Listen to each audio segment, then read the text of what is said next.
Hello, students. You are joined with me today by one of my cats. This is Moo Moo. And every single time I sit down to do work, she acts like she's never had attention in her entire life. So we will repeatedly be seeing her interrupting us, but we'll do our best to ignore her. So today we want to discuss CVs and resumes. So a CV is short for Curriculum Vitae, or sometimes it's just called a Vita, and it comes from the Latin meaning course of life. So essentially, it's a record of your entire professional life, and it's a very detailed document that is typically used in academic settings. So what that means is people who are interested in being faculty or who want to go to graduate school, maybe earn a master's or a doctorate of philosophy, have some sort of academic career, maybe in a professional research sense, will use a curriculum vitae. It's Moo Moo trying to hurry up and get through this as fast as possible. As opposed to a resume, which comes from the French word meaning summary. And this is a shorter document and it's more focused on your skills and experience that are particular for the type of employment that you're trying to achieve. So it's not a record of everything you've ever done professionally like a CV is. It's more pointed and focused on your career objectives. Um, Sometimes the terms get used interchangeably, but for the most part, a CV is a more detailed document, and a resume is generally a shorter document. You may have heard people suggest that it should only be one page, and I feel like that's a bit of outdated advice, and it's perfectly appropriate for your resume to be longer. I would say easily up to 2 pages, but there could even be circumstances when a resume longer than 2 pages are appropriate. Um, Also, keep in mind when we're talking about how to write a CV or how to write a resume or what goes into each, the guidelines that I'm giving you are the guidelines that are conventions in the US. Other countries have different conventions for how they prepare these documents.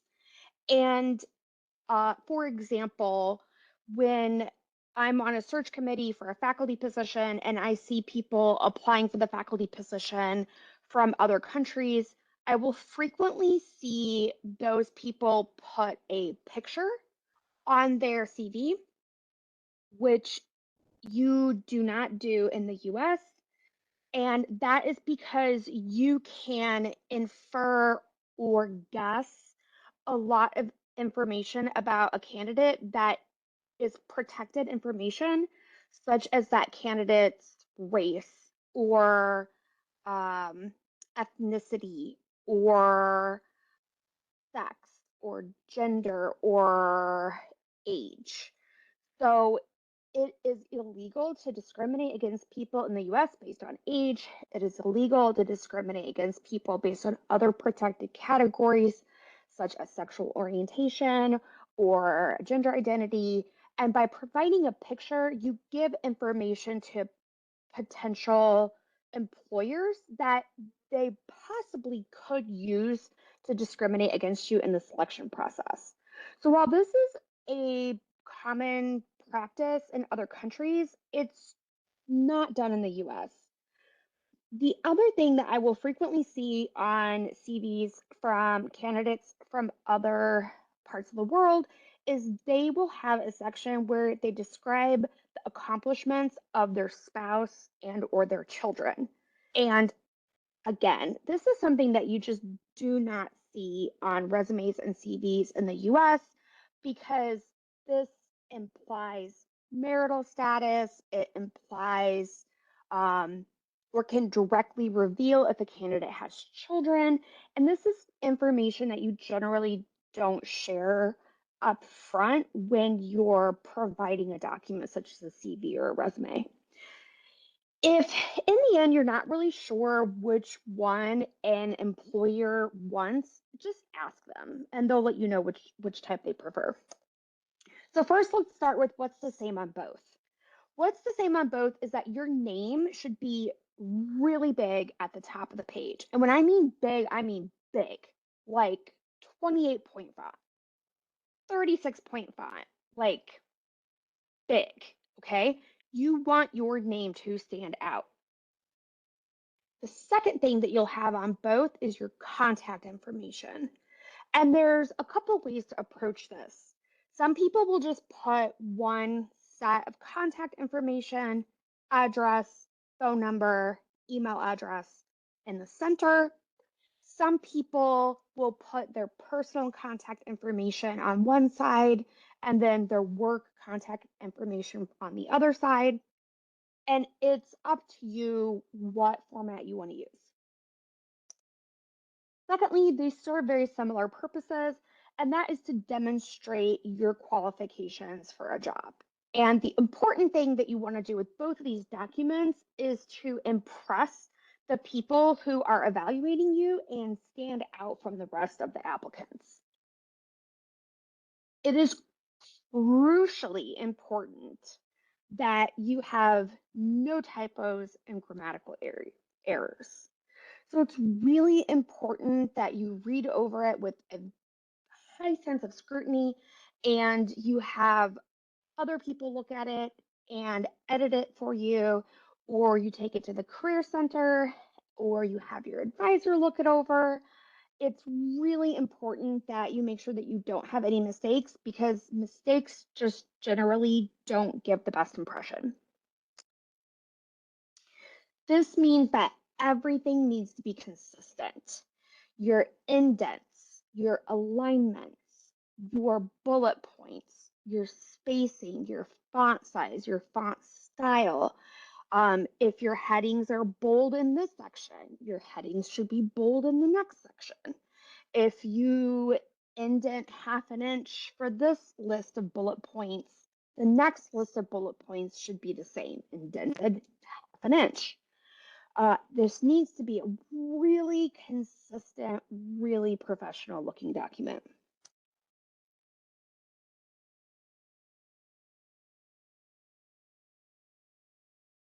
It should also be easy to read and easy to find information. So easy to read means don't make the font too small or a font that can be difficult for some people to read.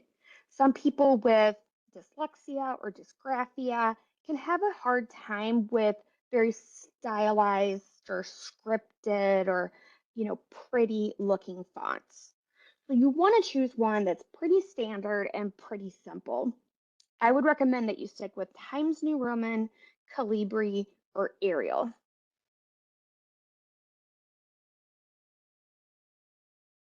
This also means that you should have information organized within sections, and those sections should appear in a logical order and with a logical flow, and that the layout should follow the general convention for how people make resumes and how people make CVs. The one thing that I will strongly discourage you from doing is using a template because templates can be spotted by hiring managers, and templates often encourage non standard formatting and non standard positioning. I will frequently see students try to use a template that has sidebars and little, side panels. And I would really discourage you from doing this because people who are evaluating you are expecting the information to be in a certain order and in a certain position.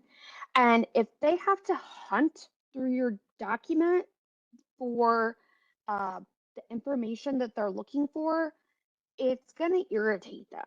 And you don't want to irritate people that are evaluating you because let's say there's 200 applicants for one position. They're looking for any possible reason to eliminate people so they can narrow down the number of applicants they're evaluating. Oh, spelling error? Trash.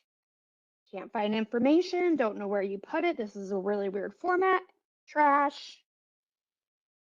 You know, inconsistent formatting, doesn't look like they paid much attention to detail. Trash. So you don't want to give people any reason to eliminate you from consideration. You want it to have standard formatting, which will include 1-inch fonts.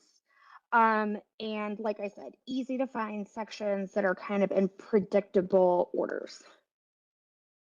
If your document goes onto more than one page, you want to insert a header, or my preference is to use a footer. And a footer should include your last name and automated page numbers. That way, if they print out a bunch of applicants' documents in bulk and they've got 50 applicants' documents in a pile, and let's say they trip and all the documents go up in the air and they all come back down in random order, they should be able to reorder everyone's document because your name and the page number should be on every single page.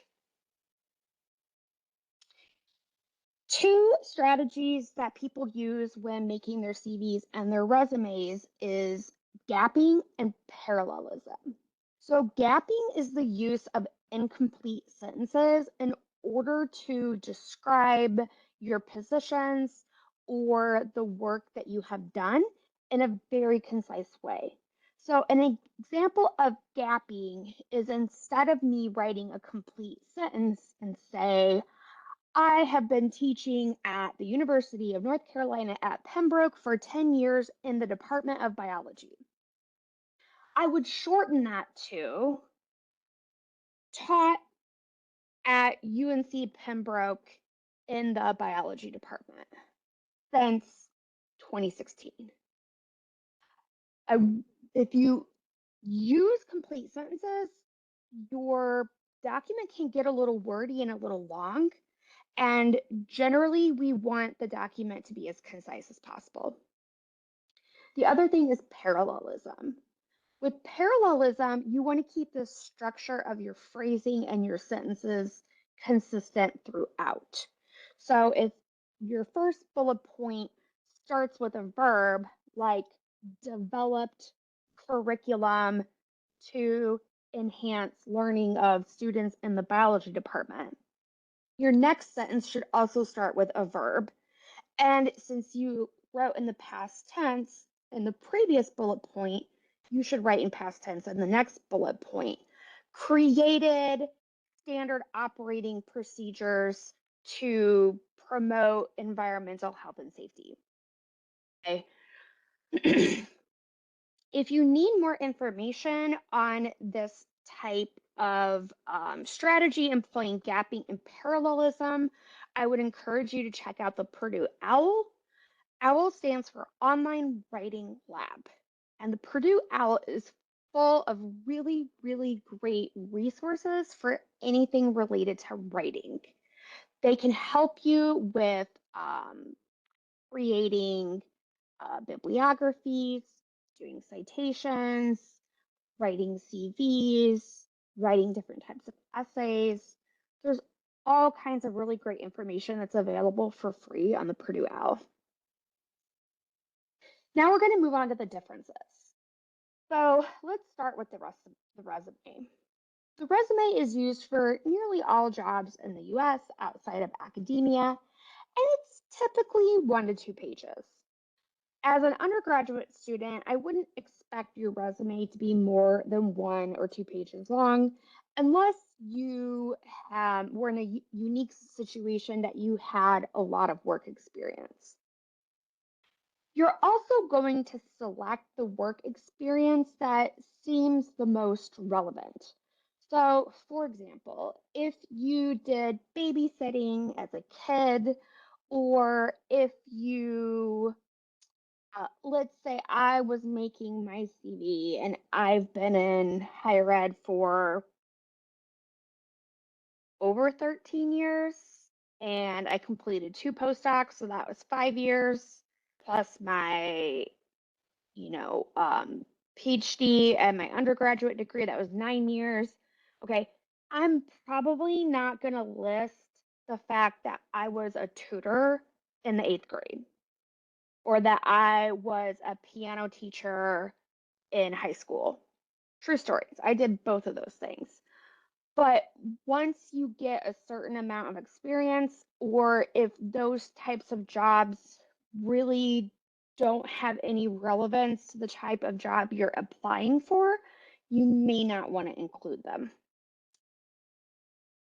On a resume, your name and your contact information will often be followed by a statement.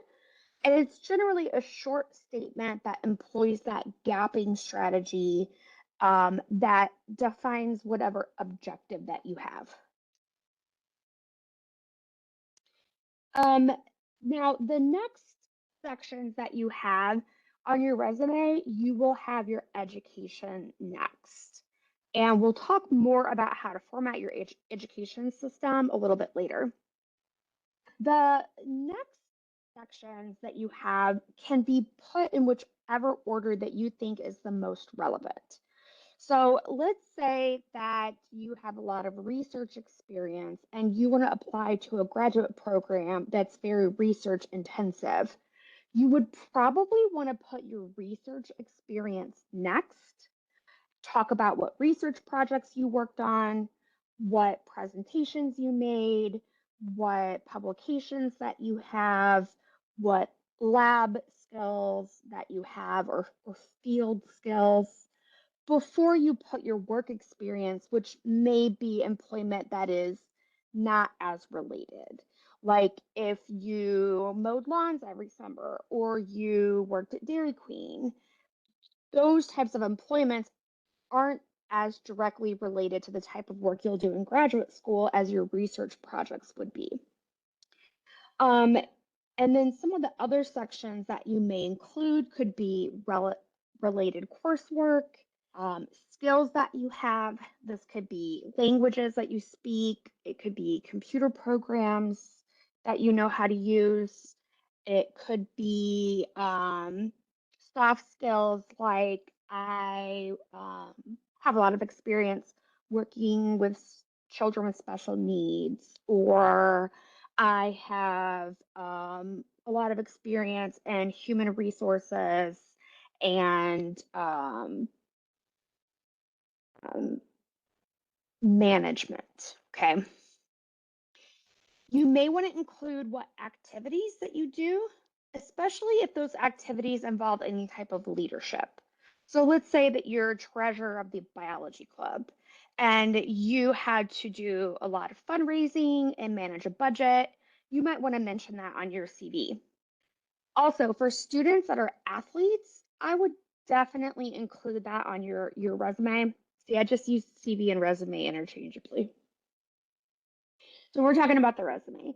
If you are a student athlete, I would definitely include that because there are a lot of things that are implied by being a student athlete. You have to balance your responsibilities as an athlete and as a student and other responsibilities you may have, which could include work or family or any number of things. And so this implies that you have good time management, that you have leadership, that you have good communication skills, that you have good teamwork.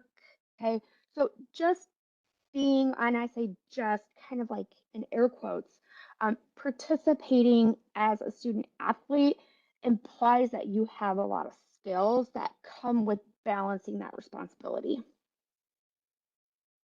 Here's an example of a student resume. I would argue that her name is much too small. I would make that at least double, if not triple the size. You really want your name to stand out. She's got her contact information as well as her objective. Next comes her education, and then she proceeded to include her related coursework, skills, and work experience and activities. So, this is just one example of what a resume could look like.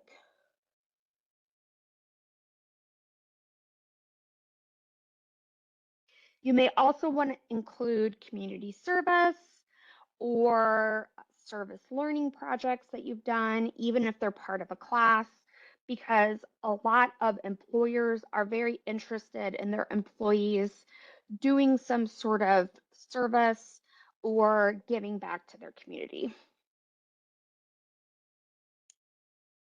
Okay, let's go through what's in each section one by one. In the resume, you want an objective who states who you are career wise and what your employment goal is. It's generally going to be one, maybe two sentences long. We're going to employ that gapping strategy so it doesn't have to be a complete sentence.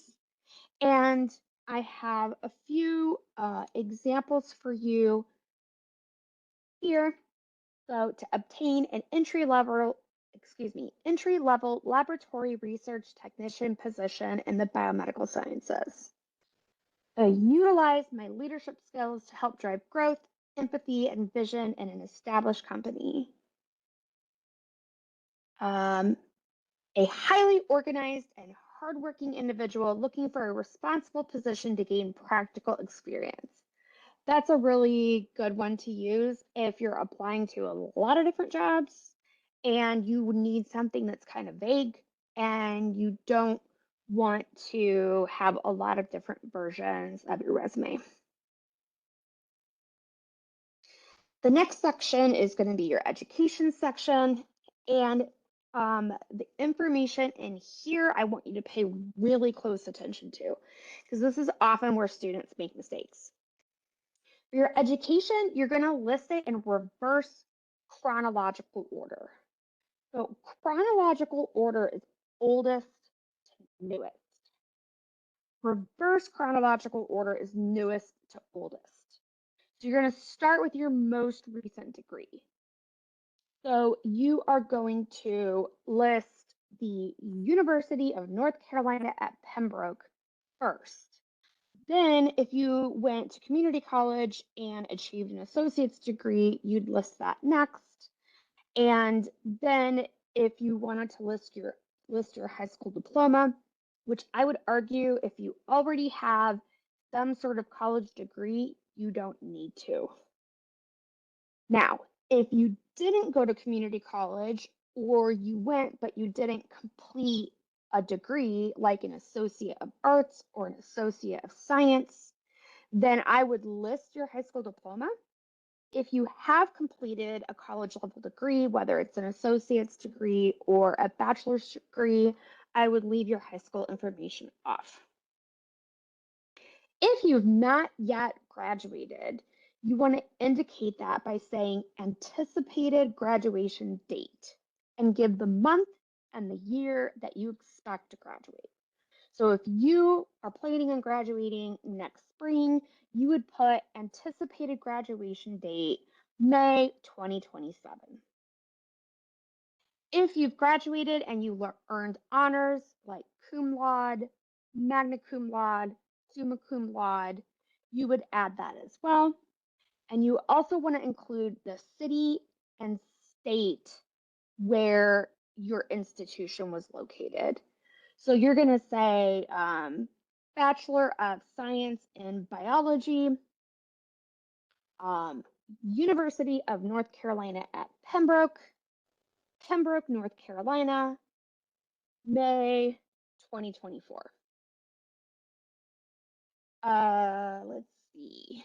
How you write the name of your degree is really, really important. You need to write it like this: Bachelor of Science, Bachelor of Arts, Bachelor of Social Work, or of Nursing, or whatever your degree is in. It's not bachelor's. We often speak that way, but it's not written that way.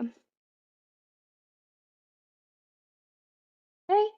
If you want to include related coursework, you should list classes that you've successfully completed. If you failed botany, don't put botany on your resume. Um, it may be useful to differentiate between lecture and lab courses. It kind of depends on the situation. And as you gain more experience and your resume kind of fills out, this part of your resume will generally fall off. For work experience, you want to list any type of job, internship, or other experience that you've had. Even if it was unpaid or volunteer, it doesn't matter. If it was work experience, you should include it. Like your education, this should go in reverse chronological order, meaning your most recent job should come first. You should include the length of time at each position. You don't have to be really precise. You don't have to say, I worked at Dairy Queen from March 3rd, 2024 through November 7th, 2025. No one's interested in that level of detail. There's two options I would recommend. Month year through month year. So March 2024 hyphen November 2025. Or you can simplify it further and just do year to year, 2024 to 2025. If you only worked at Dairy Queen for 1 year, just put the year that you worked there, 2024. Under each position, you should have some bullet points where you highlight some of the tasks or skills that you accomplished or skills that you gained at each position. And those should always start with an action verb. I facilitated training new hires. I created a safety plan. Dot, dot, dot. I generated Excel spreadsheets to track inventory. So we're going to employ that gapping strategy and we're going to start each descriptive statement with an action verb. If you are still currently in that job, instead of saying, month year to month year, you want to just say month year to current or year to present. Because if you're putting something very detailed down, like the month and the year, then next month your resume is going to be out of date. So if it's a position that you currently hold, just say beginning time frame hyphen present or current. You may want to list some of the skills that you have or laboratory or field techniques that you have developed in your degree. If you have computer skills, I would definitely include those.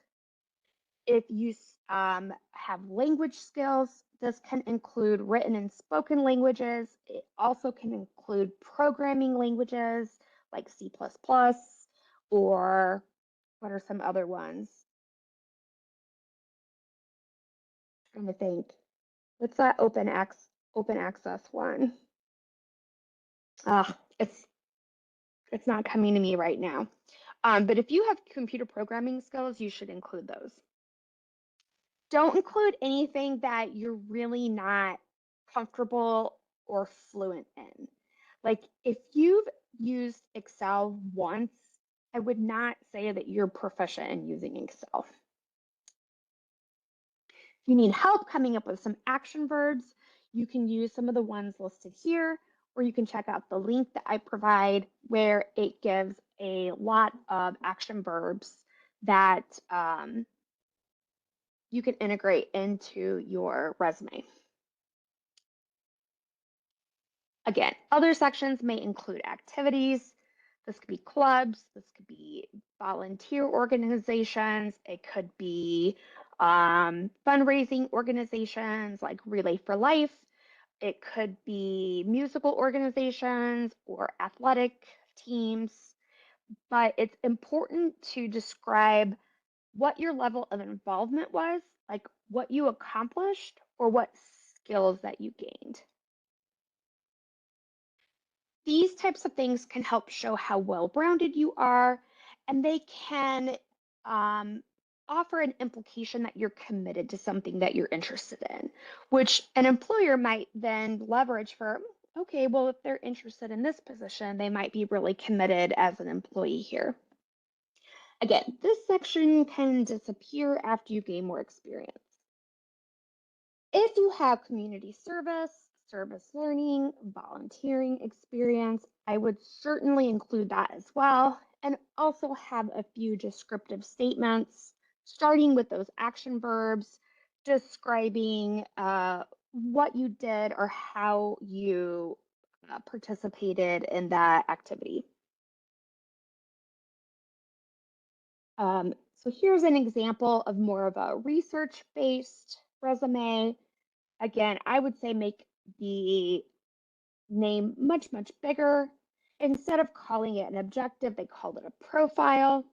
They put their education, Bachelor of Science in Biochemistry, expected, and then the date. They have the name of the institution, and then they just put the city where their institution was in. I would go ahead and just put California to be thorough. They completed another program and they did a study abroad, and so they included that as well. Then they went into their skills and then the research experience. If it were me, I probably would have switched these two and put the research experience first and then the skills, but they must have thought their skills were really important or really pertinent for the job they were applying to. Then they put their other kind of non-related work experience and followed up with their activities. Here's a few other examples. This is showing an example of something I would not recommend. I would not recommend that you use a non-standard format or a non-standard layout when you make your resume or you make your CV. And this is because people are expecting the information to come in a particular order. They're expecting your name, your contact information, then your education, and then the other sections to come. So if you're putting your information like this, it might make you look more distinct. It might make you stand out. It could also irritate someone who has to look at 300 of these and they don't want to hunt around for information. Here's another example. I'll let you take a look at that on your own time. Okay, now we're going to switch gears. We're going to talk about the curriculum vitae. If you're planning on going to graduate school, if you're looking at any type of research internship, or you plan on going to anything related to academia, I would recommend that you make a CV. If you're not sure which one would be best for you and you already have a resume, then I would suggest that you make a CV. If you've already made a CV and you think, I don't know, I plan on taking a few gap years between undergrad and graduate school, and I plan on trying to get a job first, maybe I should really have a resume. Now, go ahead and try your hand at writing a resume. For the CV as an undergrad, yours will probably start out at 1 to 2 or maybe 3 pages long. But a CV is pretty much an all-inclusive document of everything that you've done related to your professional career. So it just grows and grows and grows over time. I think my CV is 15 to 17 pages long, and that's not even a very long CV. I've seen CVs that are 85 or over 100 pages long. It Just depends on what point of your career you're in and the type of career that you have as to how long it will get. The sections that you commonly see in a CV are more related to research or academia. So we're going to have some sections that maybe you haven't seen before, like teaching experience, publications, presentations, grants and awards. Those are sections that you would expect to see in a CV. Aside from your name, your contact information, and your education, again, the other sections can come in whatever order you feel is the most relevant. When I was applying for positions after I completed my postdoctoral training, if I was applying to a research position, I had a version of my CV where I would put my research experience, my publications, my presentations, my laboratory skills first. Then I would put my teaching and my service learning and my mentorship and advising and things like that later. However, if I was applying to an academic position, like I was applying to be a professor, I would flip everything.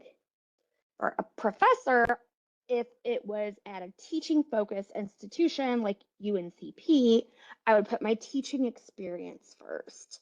And then I would have my mentorship and advising, and then I would put my research experience later. So, depending on what type of job you're applying to, you may end up with different versions of your CV, and that's okay. Same as the resume, you're going to list your education in reverse chronological order. You can include Latin honors. If you had a thesis, or if you were part of the Maynard Honors College, you can include that as well. Research experience is also going to go in reverse chronological order. And you probably want to describe some of the tasks that you performed or some of the skills that you gained from each position.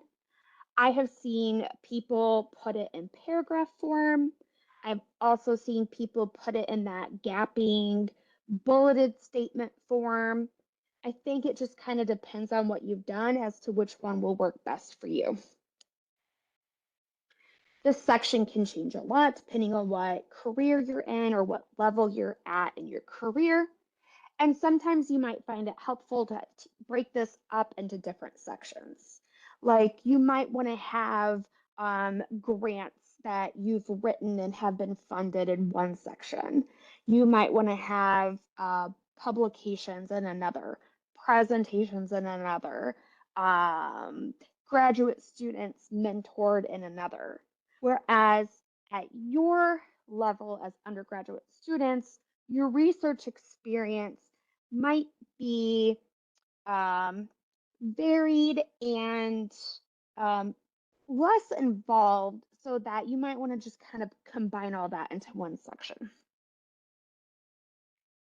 Um, you might want to have a one section for experience, meaning any type of job experience and research experience, or you might want to have two separate sections for research experience and other types of work experience. Like I worked at Macy's, I worked at Dairy Queen, I mowed lawns, I was a teacher's aide, things like that. If you have teaching experience, you want to kind of organize that in a similar way in reverse chronological order. And you want to describe either in paragraph form or bulleted statement form some of the things that you did or accomplished. Things like tutoring, being a teacher's aide, being a supplemental instructor. Those are all things that you should include in a teaching experience section.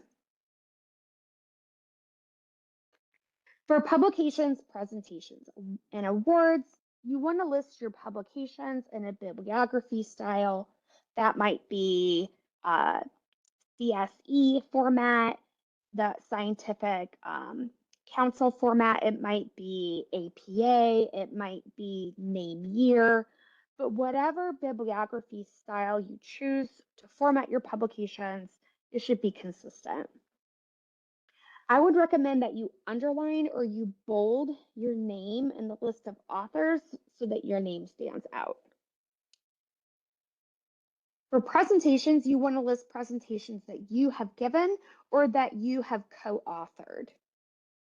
Again, this is going to be formatted in a bibliography style using a consistent formatting style, reverse chronological order. Again, I would highlight your name somehow if there are multiple authors in the author list. At first, you want to list any type of presentation that you've done, but later, if you have a lot of experience, you might see that people will then provide a section that's called selected presentations or selected publications. If someone has 120 publications, they might only list the ones that they find to be the most important to their career, or the ones that were cited the most, or the ones that were just the most relevant in some way. If you have received any type of financial award or you have applied for a grant, even if you did not receive the grant, you should list that on your CV. The process of writing and applying for a grant is a very arduous, very difficult process. And just the fact that you know how to write a grant is a skill in and of itself. So even if you wrote a PERC grant or you wrote an NSF grant and it wasn't awarded, you should still include that on your CV. You might want to put these all into one section if you don't have a lot of examples in each, or as you gain more experience, you might want to split them up. Okay. For awards, don't go back too far. Like at this point in college, I probably wouldn't list any awards that you received in the 8th grade, but you might want to list any type of merit-based scholarships that you received in high school. But once you graduate from college and you're in graduate school, or certainly beyond graduate school, those types of awards or scholarships should come off of your resume.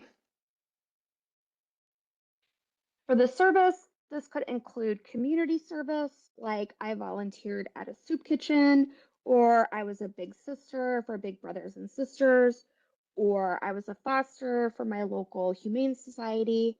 It could be professional service. I was a reviewer for journal articles that were submitted to be um, evaluated for publication for a journal. It could be that I was a contact person for my professional organization if the news media wanted to reach out to an expert in that field to make a statement about a related public event. It could be academic service, like I was part of the student government at UNCP and I served on the enrollment management subcommittee as the student representative. It could be anything like that. But if you did something like one time for an hour, I probably wouldn't include it. I would really only include sections that you had a serious commitment to or that you put a meaningful amount of time into. References is kind of tricky. Sometimes they'll ask you to include references at the end of your resume or your CV. Other times they won't. I would say if they don't specifically ask for references, I wouldn't include them because employers understand that if they want references, they can reach out to you and ask for them. You may not want them reaching out to your references until you get to a certain point in the search. For example, if you are looking for a job and you want to list your manager, but you don't want them to know that you're looking right now until farther along in the process, then you might not want to list your manager right now. You might want to you might want to give your manager's name if they've already offered you the position and say, okay, we want to hire you, but first we have to check your references. Tips and tricks. This is super important. Super important. This is probably the second most important thing I would recommend, besides not having any typos or grammar or spelling errors. Once you start putting a resume and CV together, keep it updated constantly. As soon as you do something, like as soon as you give a presentation or attend a conference or you've learned a new skill, add it to your resume. If you wait a year or two to update your resume, you might forget some of the things that you have done and accomplished, or you might forget some of the pertinent information like dates or maybe who supervised you or who were all the people that participated in that research project. And it can take a lot of time to go back and dig all that information up. So if you're not going to keep your resume and CV perfectly and professionally updated at all time, at least have a running document of all the things that you've done. And even if it's not formatted, even if it's not pretty, even if it's just notes you've jotted down on a Word document, keep something so that you have a record of it so you don't have to work really hard to dig up that information. Um, if you need help figuring out a format or figuring out a layout, ask for examples from friends or professors or colleagues to get you an idea on how you can make your CV or your resume formatted in a way that stands out but is also organized well. Don't use templates. Don't do it. Don't do it. Hiring managers can tell you use a template and they don't prefer it. If you need some more examples, you can check out this website here. And at the end of this presentation, which is available on Canvas, we have some examples of what a CV looks like. Okay, and you can take a look at those for an idea. If you want some more examples, you can go to this website, and you will be using this information to guide the draft of a resume or a CV for our upcoming assignment. So what I want you to do is I want you to start drafting this document, and then we will do a peer review in class next Tuesday. Once you get the suggestions for edits from your student colleagues, you will then revise your CV or your resume. And then once you have that second draft, you're going to submit that to me, and then I will give you feedback. Okay, well, I hope to see you guys next week and that we don't have any more snow days. Take care.